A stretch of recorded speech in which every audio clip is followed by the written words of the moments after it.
Namaste to all students. Khushro Bitia, myself JVN Dr. Khushbu Verma, Faculty of Agriculture and Veterinary Science. Today we will discuss about the use of molecular probes, and this session is related to recombinant DNA technology, and this course is related to program BTech FBT and BSc BT 6th trimester. So use of molecular probes are in various type of fields. So first field is molecular probes in evolutionary study. So genomes has evolved by process like duplication and accumulation of useful mutations into a common ancestral sequences. This knowledge can be used to find out evolutionary relationship between the two organisms. As alteration has taken place both in expressed and unexpressed regions in genome, RFLP gives fragments of different lengths. RFLP coupled with DNA probes, a common sequence from ancestor, can be used to find out the divergence and relativeness among the compared organisms.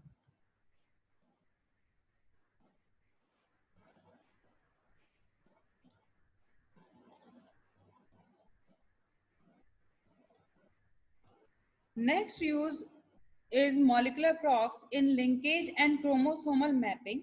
So linkage can define the genetic distance between the polymorphic traits which may be recognized as differences in appearance of enzyme activities, restriction fragment lengths, or nucleotide sequence at an allelic locus. Low number of morphological markers are available to the plant breeder for crop improvement programs, and the expressions these morphological markers is affected by environmental conditions, which is not the case with molecular markers. It has application in identification of genetic disorders like sickle cell anemia, cystic fibrosis, etc., and also in MAS breeding. Next is marker assisted selection breeding. One of the major application of molecular mapping is MAS breeding.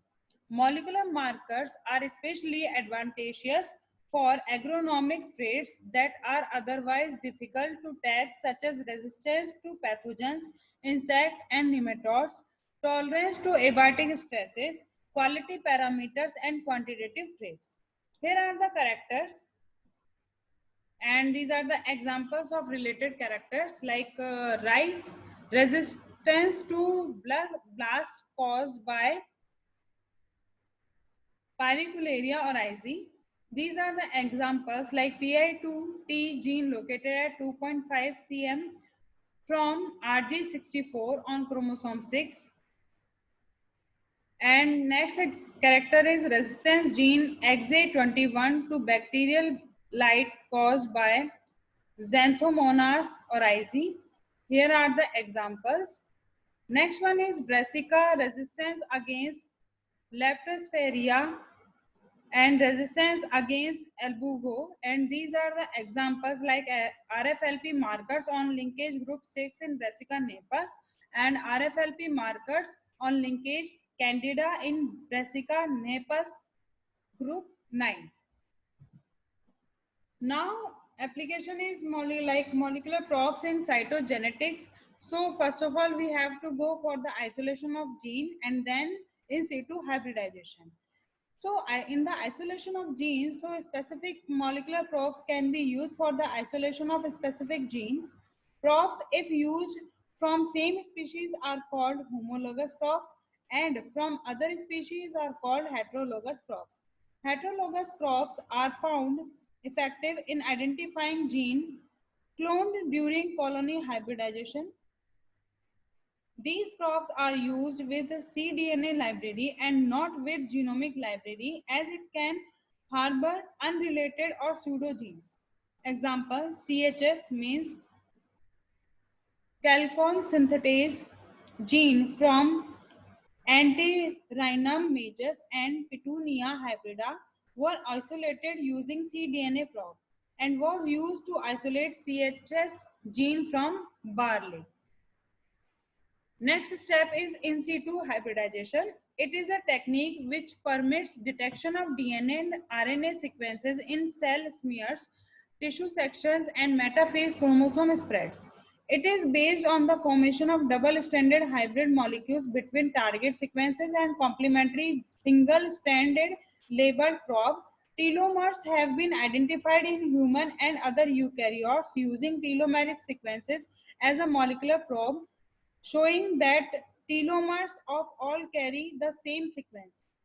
This method is particularly useful if target sequences are distributed in a non-random way in tissue for visualizing of heterogeneity and study of the cell differentiation. Used for rapid screening of small numbers of cultured cells for expression of oncogene messenger RNA.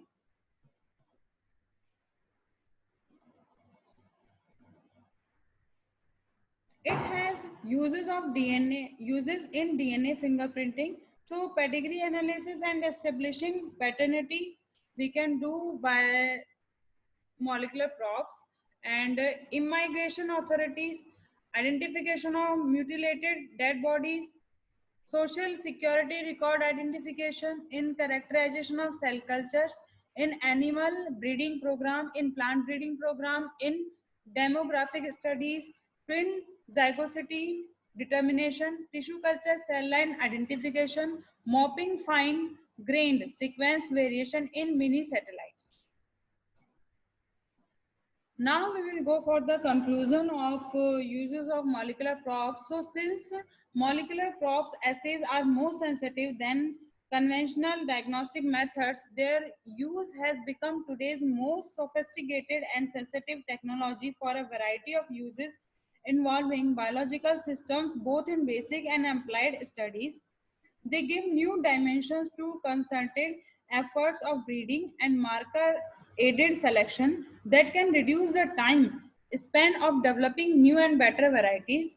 This ideal technology would offer absolute specificity, modularity, minimal size, deliverability, means access to all cell types, and physiological neutrality, means non-cytotoxic and biochemical. So this is the sum up of this session, and this session is powered by Digital Version 2.0, Jyoti Vidyapeeth Women's University, Jaipur. Hope you are satisfied with this digital session. If you have any query, then mention in the comment box. I will resolve it. Thank you.